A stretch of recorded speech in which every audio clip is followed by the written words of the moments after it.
তিস্তা প্রকল্প প্রসঙ্গে।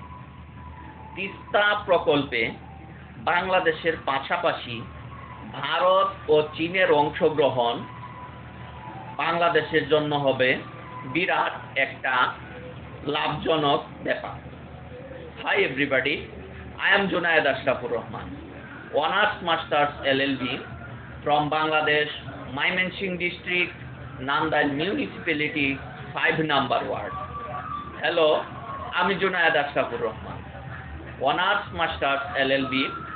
আমার বাড়ি বাংলাদেশের ময়মনসিংহ জেলার নান্দাইল পৌরসভার 5 নাম্বার ওয়ার্ডে। তিস্তা প্রকল্প সেটার মূল বিষয় হচ্ছে তিস্তার পানি শুকিয়ে যাওয়ার কারণে বাংলাদেশের কৃষিক্ষেত্রের যে ক্ষতি হয় সেই ক্ষতিটা প্রতিরোধ করার জন্যই তিস্তা প্রকল্প বাস্তবায়নের প্রক্রিয়া চলছে।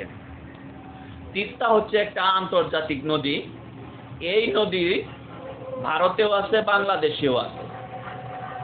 এখন ব্যাপার হচ্ছে ভারতের বাঁধ আছে, ভারতের বাঁধ থাকার কারণে বাংলাদেশে নিয়মিত পানি আসতে পারে না, যে কারণে শুষ্ক মৌসুমে বাংলাদেশের ওই অঞ্চলে কৃষিকাজে অনেক সমস্যা হয়।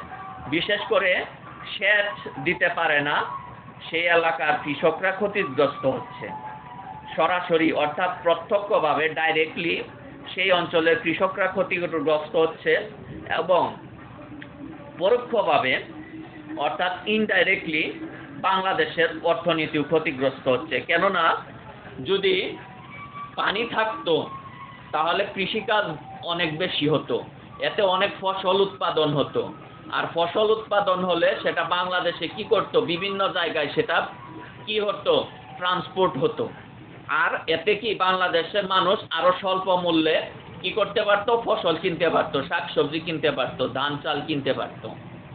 এখন যেহেতু এই একটা সমস্যা তৈরি হয়েছে, সেই সমস্যার সমাধানটা হচ্ছে তিস্তা প্রকল্প, অর্থাৎ সেই জায়গায় যাতে শুষ্ক মৌসুমেও পানি থাকে এবং শুষ্ক মৌসুমেও ভারত থেকে পানি না আসা সত্ত্বেও যেন সেই অঞ্চলের কৃষকরা সেচ কাজ সম্পন্ন করতে পারেন, সেজন্য তিস্তা প্রকল্প বাস্তবায়নের প্রচেষ্টা চলছে।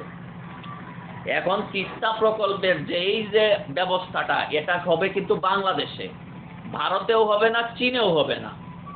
তা সত্ত্বেও বাংলাদেশ যে এই কাজটা হাতে নিচ্ছেন, এটা কিন্তু বিরাট খরচের একটা ব্যাপার।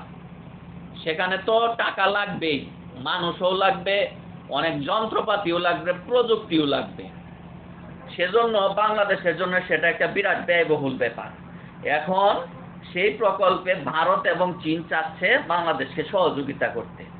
এটা খুবই ভালো একটা ব্যাপার, বাংলাদেশের জন্য একটা লাভজনক ব্যাপার যে বাংলাদেশ বিরাট একটা প্রকল্প হাতে নিচ্ছে, বিরাট ব্যয়বহুল একটা প্রকল্প হাতে নিচ্ছে। সেটাতে কি করছে, চীন এবং ভারত সহযোগিতা করতে পারছে। এটা আমাদের জন্য বিরাট একটা প্লাস পয়েন্ট। ভারতের পণ্য আমরা এমনিতেই ইউজ করি, ভারতের বিভিন্ন মেশিনারিজ, বিভিন্ন আইটেম আমরা বাংলাদেশের মানুষ কি করছি, ইউজ করছি। চীনের অনেক পণ্য আমরা ইউজ করছি, যেমন মোবাইল ফোন। বাংলাদেশের কি শতকরা 80% 90% মানুষ যে মোবাইল ইউজ করে, 80% মোবাইলই হচ্ছে চায়না মোবাইল। অতএব আমরা ভারতের পণ্য যেভাবে ইউজ করছি, চীনের পণ্য সেভাবে ইউজ করছি। তাই তিস্তা প্রকল্পে ভারত এবং চীন যদি সহযোগিতা করে, তাতে বাংলাদেশের কি কোনো লোকসান নাই, এতে বাংলাদেশেই লাভবান হবে। বরং এই সহযোগিতার কারণে বাংলাদেশের খরচ কমবে, স্বল্প মূল্যে প্রযুক্তি পাবে, যন্ত্রপাতি পাবে, ম্যান পাওয়ারও পাবে, অর্থাৎ লোকবলও পাবে। এতে বাংলাদেশের জন্য কি খুবই ভালো হবে। তবে এই ক্ষেত্রে চীন এবং ভারতের যেহেতু যৌথভাবে তারা বাংলাদেশকে সহযোগিতা করতে চাচ্ছে, সেক্ষেত্রে ভারতের প্রাধান্যটা আমরা বেশি দেব। কেননা ভারত হচ্ছে বাংলাদেশের কি বড় কান্ট্রি এবং বাংলাদেশের স্যাটেলাইট স্টেট হচ্ছে বাংলাদেশ।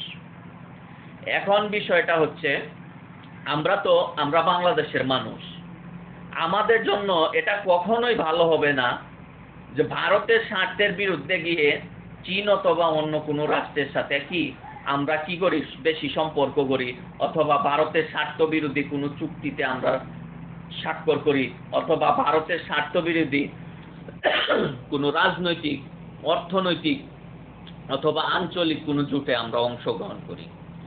যেহেতু চীনও চাচ্ছে বাংলাদেশকে সহযোগিতা করতে, সেহেতু আমরা চীনকেও কি করব, এলাও করব, ভারতকেও এলাও করব, চীনকেও আমরা এলাও করব, কিন্তু গুরুত্বটা বেশি দেব আমরা ভারতকে।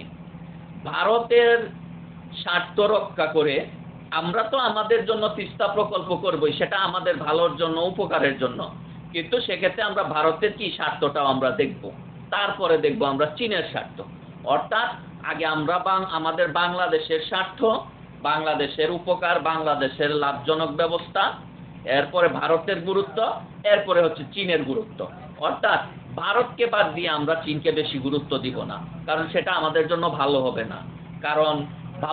এই কারণে কারণ আমরা ভারতের উপর অনেকভাবে নির্ভরশীল।